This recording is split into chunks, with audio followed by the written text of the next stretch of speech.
Coucou, j'espère que tu vas bien. Bienvenue sur la chaîne de Petites Graines d'Amour, la chaîne qui t'aide à gagner en sérénité dans ta parentalité. Si les sujets que j'aborde ici te plaisent, t'intéressent, n'hésite pas à t'abonner. Et tu peux aussi liker, partager et commenter, ça fait toujours plaisir. Donc aujourd'hui, je vais aborder un sujet qui m'a interpellée par rapport à un post Instagram. Je te le mets tout de suite.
Alors, le sujet m'a interpellée pas du fait que c'était un vrai faux sur l'éducation positive, et plus par rapport aux commentaires. Autant il y avait des commentaires justement qui étaient «Ah, merci pour ce post, ça me fait plaisir, ça me fait du bien, etc.» Autant j'ai lu beaucoup de commentaires plutôt négatifs qui en fait étaient négatifs dans le sens où les personnes attendaient une réponse, des solutions par rapport à leurs problèmes ou autre chose. Et là où ça me pose question en fait, c'est qu'on attend des réponses toutes faites par rapport à nos problématiques. Alors qu'on a tous des problématiques différentes et qu'on a nous-mêmes une personnalité différente et nos enfants aussi. Et qu'on attend forcément des solutions qui correspondent à tout le monde pour tous les moments de la vie, alors que ce n'est pas le cas.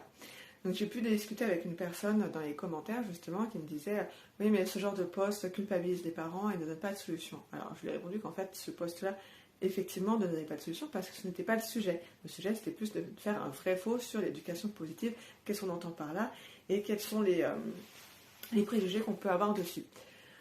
Et là, elle me répond qu'en fait, moi, je ne lui donne pas de réponse. En fait, il n'y a pas vraiment de réponse à donner, vu qu'il n'y a pas de situation à laquelle répondre, que pour moi, les premières réponses sont de prendre en compte l'enfant. Et elle parlait à un moment de crise, qu'est-ce qu'on fait quand il est en crise, mais sans donner plus de précision.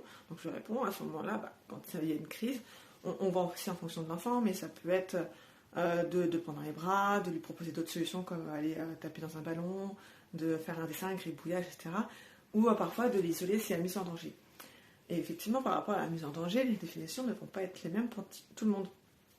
Pour certains, un enfant va se mettre en danger s'il grimpe sur une table. Alors que pour d'autres, ça va être effectivement s'il traverse la rue sans regarder.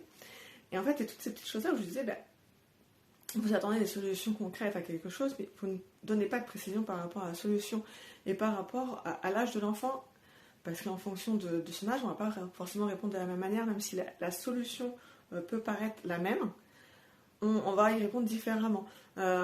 Pour donner un exemple, un enfant qui se met en danger justement en traversant la rue, s'il a 2 ans ou s'il a 14 ans, on ne va pas répondre de la même manière.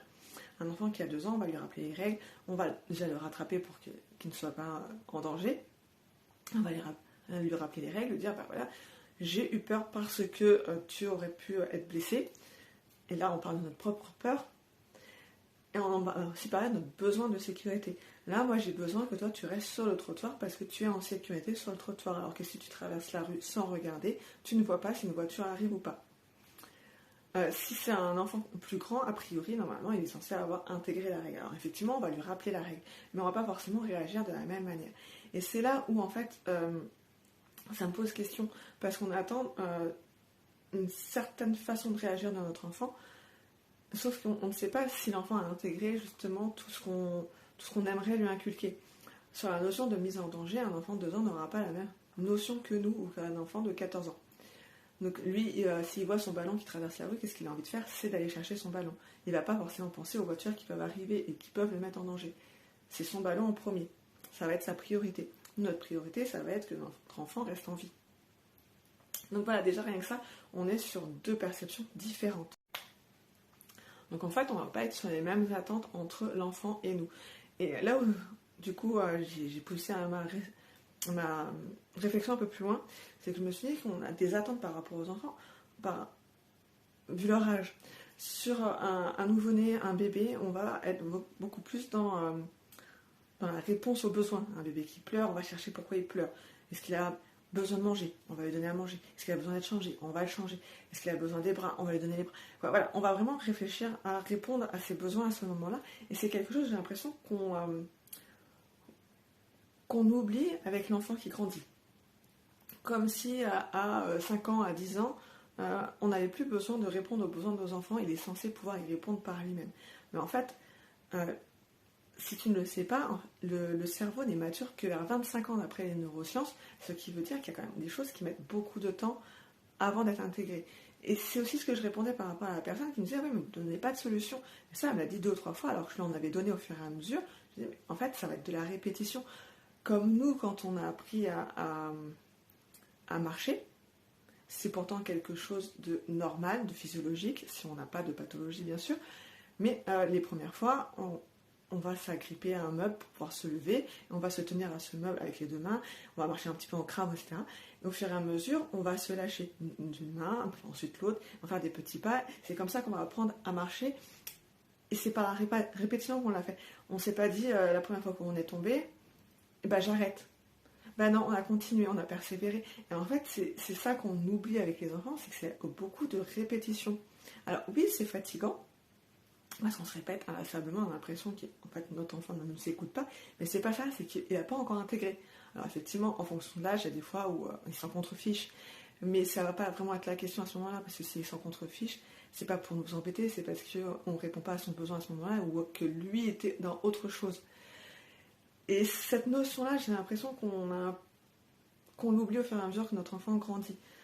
En tant qu'adulte, des fois, on a aussi, nous, besoin de se tourner vers nos propres parents pour certaines choses. Si on a des questions, ne serait-ce que nous, en tant que parents, des fois, on se tourne vers nos parents. Ah bah oui, mais comment t'as fait toi avec moi, ou comment t'as fait avec mes frères et sœurs? Voilà, on a encore besoin. On a encore besoin d'être écouté. Et je dis bien écouté et pas juste entendu, parce que pour moi, il y a une différence entre les deux.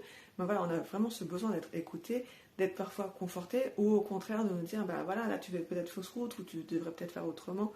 Pas dans le sens d'un conseil non sollicité, puisqu'à ce moment-là, c'est nous qui demandons, mais vraiment dans le sens où on a déjà ce besoin d'écouter, comme je le disais, mais on attend quelque chose. Il y a une attente derrière, et c'est des choses que, en tant qu'adulte, on a l'impression que, moi j'ai l'impression en tout cas, qu'on oublie ça par rapport à nos enfants, comme si en grandissant, ils n'avaient plus forcément besoin qu'on réponde justement à ses besoins ou à ses attentes, et sachant qu'on a nous-mêmes des attentes différentes.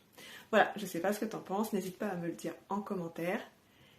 Et si tu as besoin par rapport à tes propres enfants, tu pourras trouver un lien dans la description par rapport au fait de pouvoir régler, ou en tout cas diminuer, les conflits entre frères et sœurs. Mais bon, ça marche aussi dans la vie quotidienne pour tout le monde, j'ai envie de te dire. Voilà, belle journée à toi.